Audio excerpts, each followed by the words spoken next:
We are back. Chris Vanini joining us, along with Ralph Russo, wrote a very interesting article in The Athletic under the heading, "Can Anyone Stop the Big Ten SEC CFP Power Grab?" Yes, that's the headline.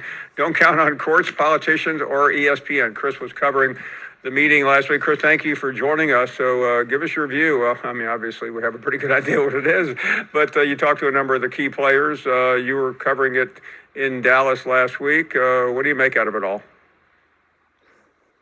Yeah, so my colleague Ralph Russo and I kind of wanted to dig into what is the pushback to this Big Ten SEC push, because it's all kind of happening behind closed doors. The Big Ten and SEC have their own meeting in New Orleans, and they talk a little bit about it, but we have the CFP meeting last week.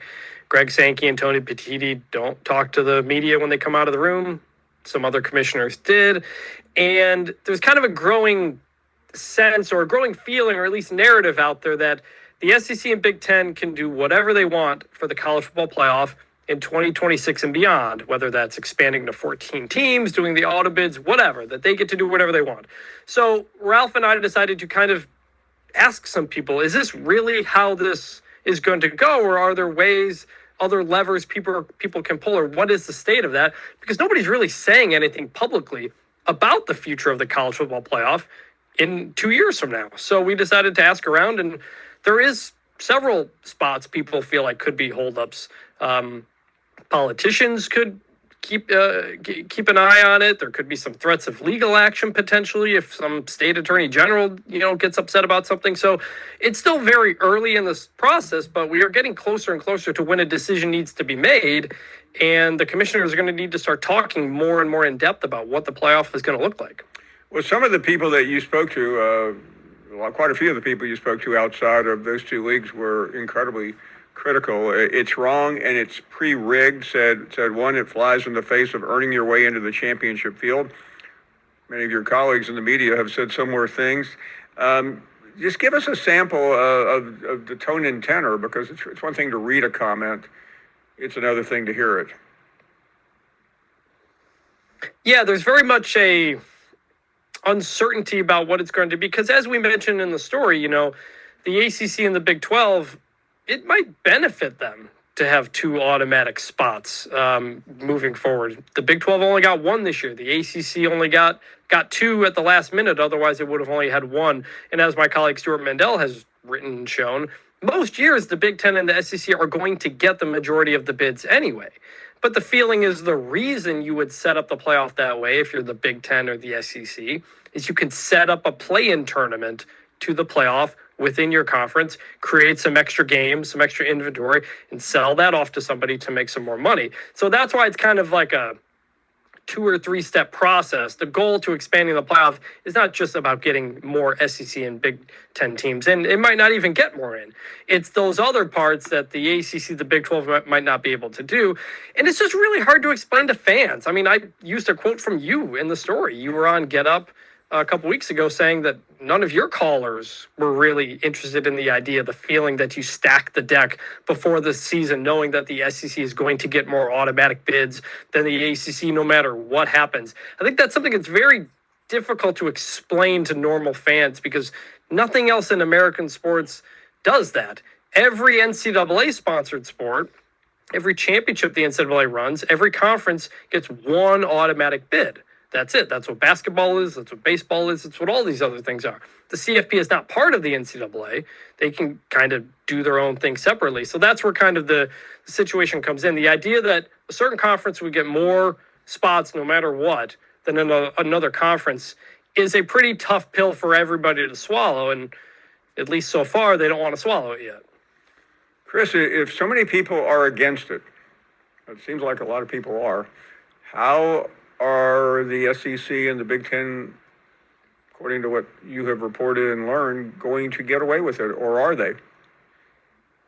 So a year ago, around this time, the 10 conferences and Notre Dame signed a new memorandum of understanding to continue the playoff from 2026 to 2031. And as part of that, a deal with ESPN for ESPN to continue to broadcast the playoff. But as part of that, they changed a lot of how the playoff works. Currently, all the power conferences make the same amount of money. There are some bonuses for making the tournament and advancing. But moving forward, 2026 and beyond, that's not the case. The Big Ten and the SEC are guaranteed to make a majority of the money themselves. The average payout per school is around $21 million. The Big 12 and the ACC are below that, with schools getting about $12 to $13 million. And then the group of five money, they're not really getting anything more, despite the larger playoff contract. The group of five schools are essentially getting the same amount of money.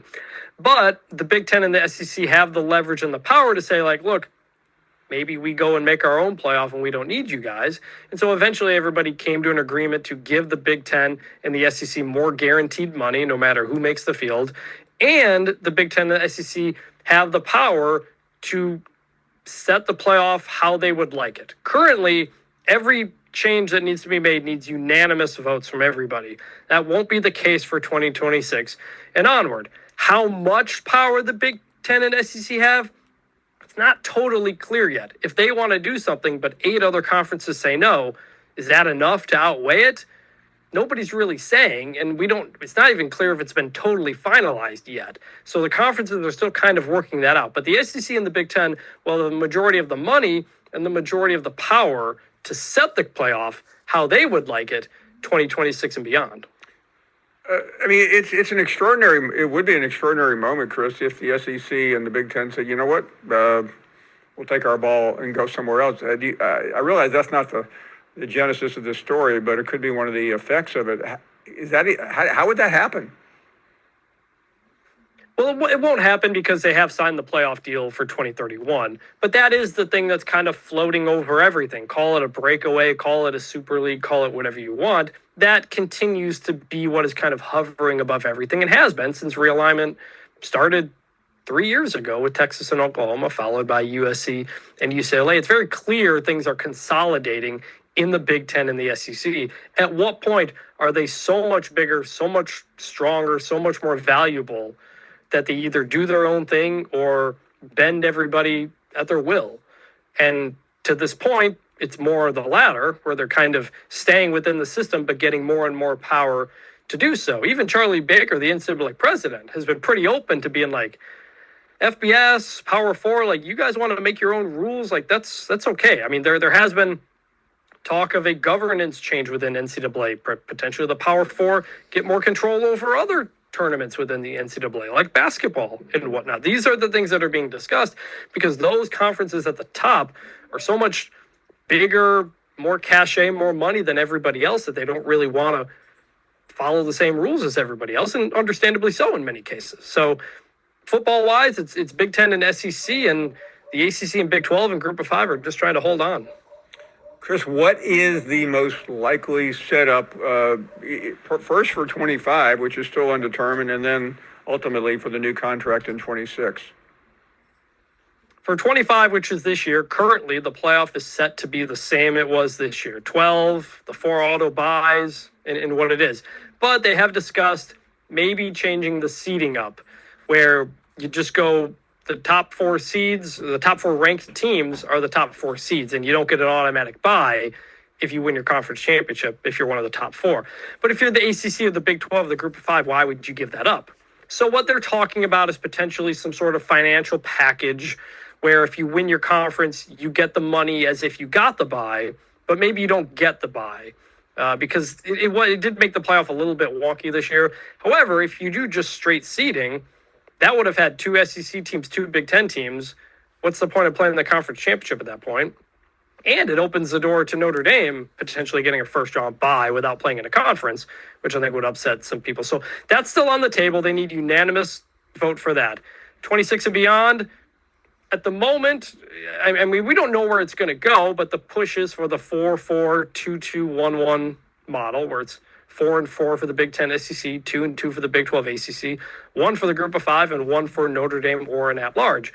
Or you could just do the same playoff you have moving forward, or you could expand it to 14 and do the same playoff and move it forward. And there's only 2 buys instead of 4. So there's a lot of things still on the table, but the multiple auto bid thing is really what's kind of hovering over everything, and really the thing that worries everybody about losing kind of your place in things.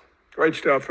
Amazing reporting, Chris, with his colleague, Ralph Russo. Many thanks, Chris. We will be in touch. Chris Fanini, one of the best around, giving us the latest on the CFP. We'll talk to the commissioner a little bit later on. As Chris alluded, he and Petiti have not said very much, and probably good reason for that, because this thing is still being shaped. We will take a short break. Your phone calls around the corner.